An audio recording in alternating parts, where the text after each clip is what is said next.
Hey everybody, what's up? Hope everything is fine for you. Welcome again to the Duel Commander channel.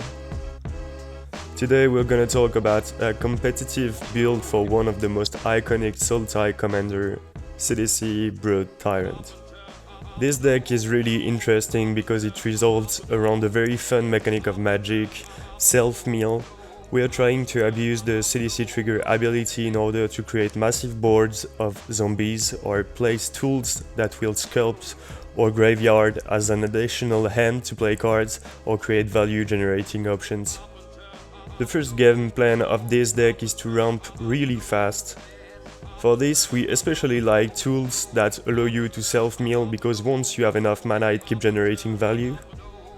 Special mention goes for Cursor of Crucifix since it synergizes really well with self-mill to find lands or constantly give you informations on what you mill.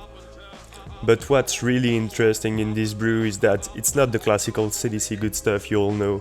It is an ultra heavy creature build in order to combo off with 3 artifacts. The first one is a classic in CDC's deck, Mesmeric Orb.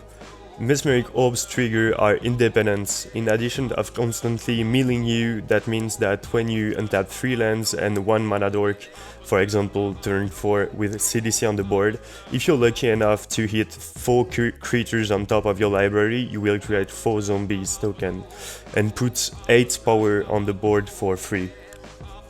The second one is Altar of Dementia, and it is well known too. In addition of cycling your targeted creatures or chump blockers to self-mill you, if you have some creatures and cities on the board, it will allow you to mill almost half your deck with Ogak. Keep only the good stuff in the graveyard because you put 8 cards in it every time and you have to delve only 5 to cast Ogak, so there is 2 difference. You flood the board because you can tap the zombie created each time to repay the convoke of Ogak. So until you have another creature to convoke with the zombie, you can loop it. For example, 4 activations means 4 zombies and 32 cards digged in your library. You exile 20 of them because of the delve, and you keep only the best 12. The last artifact we use is a hidden jewel for Amonkhet named Embalmed Tools. And it is another reason why we use 53 creatures in the deck. In addition of reducing the alternative cost of some cards in the deck list, there is only Daring Fianbonder. It will allow you to tap zombie to mill the top cards, and if you mill a creature that will create a zombie. So you'll be able to loop it until you hit non-creatures cards or until you have no more zombies to tap. The whole thing at instant speed. The average is quite high unless you're really unlucky, and my personal record with this is starting with 2 zombies on the board and creating 16 at the end of my opponent turn, allowing me to swing with them for 32 damages. Those 3 artifacts are among the only 7 non-creatures cards we use in the deck. We especially use Emery to recur them from the graveyard, and because self-mill means Emery is never a dead card. Spellskite or Baleful Streaks are other nice cards you can recur with Emery. The other 4 non-creature cards we use are tutor cards for all game plan. Demonic Tutor is a staple in the format. Green Sun Zenith is a strong ramp with Dryad Arbor or will allow you to look for answers.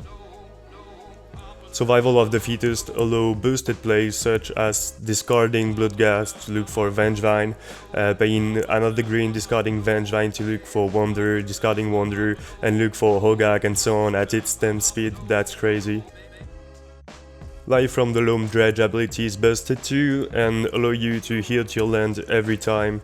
Get Volrat Stronghold out of the graveyard, for example, to start recurring other creatures, or do busted things with Wasteland. Honorable mentions for the new Deadly Relic, Oko, JT or Opposition that could have been among those busted cards of this deck, but I already played them in other decks, and as I said, we only want tools that serve our diabolic plans. and maybe one day I'll have a try on a Collective Brutality or Liliana of the Veil, since they are both really good cards, and just like the Survival of the Fittest or Fauna Shaman, they reward self-discard, which is something I sometimes want with cards like Wonder. So as I say, it's crazy. All the rest of the deck are creatures. Some of them are intended to interact with opponents, a special mention for Keeper of the Dead, that can sometimes be a bit slow but does nasty things, especially with Kyora's follower. Some other creatures are here to let you grab stuff in the graveyard. Some of them are tutor tools. Some of them are here for protection and can do funny things with Lazav. Other are creatures that will give headaches to opponents by always recurring from the graveyard. And in addition of ramp and self-mill, we already mentioned others that are simply good stuff. On the land side, we can mention Creeping Tar Pit, which is a staple in every Dimir colored decks. Maze of it that wrecks some tall aggro decks like Hogak and allows safe attack triggers for Sidisi, just like Shizo.